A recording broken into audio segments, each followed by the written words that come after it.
그 윤석열 대통령이 자기 부인 김건희 씨 특검이나 네. 최혜병 특검 거부권 행사하잖아요. 네. 이거 이해 충돌되는 거 아닙니까? 이거 완벽하게 이해충돌이죠. 네. 그래서 이해충돌 위반, 뭐 기회유용 금지 위반, 네. 뭐 모든 것이 지금 위반 사항인데 본인들은 뭐 교육부가 이렇게 판단했으니까 우리는 승인받은 거니까 문제 없다라고 하지만 교육부 자체가 위법한 것을 했기 때문에 저희는 두 가지를 다 물어볼 예정입니다. 윤석열 대통령의 거부권은 어떻게 생각하세요? 거부권 그건 완전히 이해 충돌의 문제가 아니라 그분은 입을 다물고 있어요. 자기 가족의 문제니까. 그러니까요. 우리는 부끄러워서도 말 네, 못할 것 같은데 그러니까요. 그것을 너무나 당연시하는 것은 저는 그거는 법리적인 측면을 뭐 도의적 뭘 떠나서 네. 법적으로도 절대 할 수 없는 부분이라고 생각을 합니다. 또 하나 이제 이재명 대표 판결 네. 보셨죠? 저 보고 다 검토하고 읽어봤습니다. 그 법적으로 어떤 문제가 없습니까? 저는 상당히 문제가 있다고 개인적으로 저는 법률가는 아닙니다 보는데. 네, 어떠십니까? 문제가 많죠. 네. 이게 보통 증거로서 나와 있지 아니하는 본인의 추론에 따라서 네. 뭐 민주주의를 훼손할 듯하니까 네. 그렇게 해서 미리 처벌을 한다라는 아주 앞뒤 안 맞는 저 그래서 판사 저분이 법학을 공부나 하셨나 그런 저 의문이 좀 있었었고요.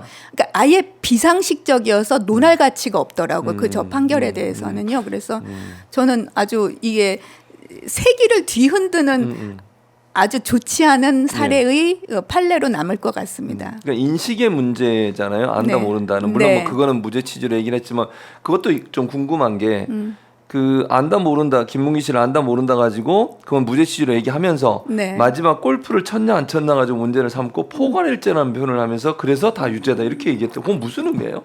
그 포괄일죄라고 이렇게 붙여서 이렇게 한꺼번에 크게 만들어서 네. 그것을 과대하게 포장하기 위한 방법인 거고요. 실제로 그 사진이 조작된 내 만에는 그렇죠. 전체 사진 중에 일부를 맞아요. 자르니까 네. 그거 자체로는 뭐 골프를 쳤네 만에 하고는 관계가 관계가 없는 없죠. 거잖아요. 그날 그러니까 또 골프를 치지도 않았어요. 예, 그러니까 당연히. 전혀 관계 없는 맥락들을 연결해서 처벌을 목적으로 한 판례라고 저는 보여져요. 그래서 저는 그것도 좀 이해가 안 되더라고요.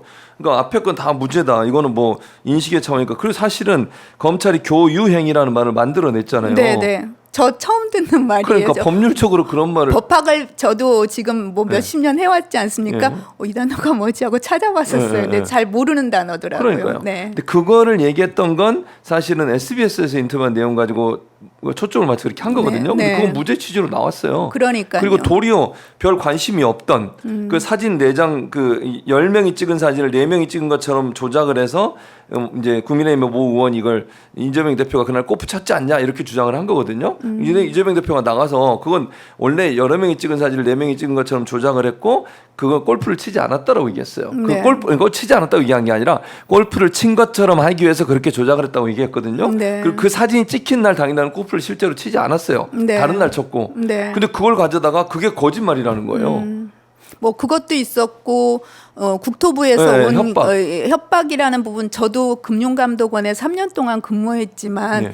위쪽에서 내려오는 자료나 뭔가 권고 사항은 압박을 안 받을 수가 없습니다. 근데 그게 그러니까요. 3번, 4번, 3번 네. 정도 내려왔다고 네, 하죠. 네. 그건 당연히 받는 것이고 그건 성남시 자체에서 받는 것일 뿐만 아니라 네. 시정을 운영하는 이제 시장님의 입장에서도 당연히 받을 수밖에 없는 당연하죠. 것이니까 너무나 당연한 원리를 네. 뒤집어서 생각하니까 이거는 뭐가 뭐죠 근거이고 뭐가 예. 법의 원리인지 그거조차도 저는 회의적이었습니다. 아니 그리고 이게 협박이라고 느끼 말씀하신 것처럼 그건 받아들이는 사람 입장이에요. 근데 네. 그 판사가 판결할 내용 보면 성남이 스스로 판단해서 하도록 공문에 기록돼 있다. 아니 그럼 공문에 협박합니다 이렇게 합니까? 예를 들면 공문을 보내면서 이거 안 하면 당신들 불이익 당할 게 이렇게 쓰지 않잖아요. 네. 근데 압박으로 느껴지는 건 중앙정부에 지방정부에 재정도 지원하고 여러 가지 일을 하기 때문에 지방정부 입장에서는 중앙정부의 그런 공문 하나가 엄청난 압박으로 느껴질 수 있는 거잖아요. 네.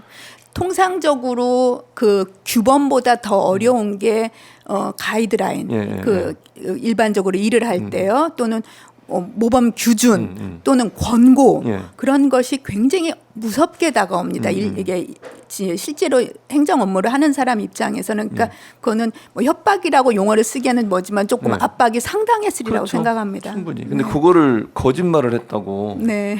그걸 처벌한 그것도 아니 그래도 형량도 한번 여쭤볼게요. 징역 1년이 나올 수 있는 사안입니까 이 사안이? 아니죠. 그 저희들이 그랬지 않습니까? 이거 네. 80만 원이나 네, 뭐 많이 일반적으로. 나와야 네, 그렇게 얘기했었죠. 얘기했는데 이게 징역 형으로 나온다라는 건 저는 진짜 이 판단에 있어서 오류가 심각하게 있지 않았나 생각을 합니다. 참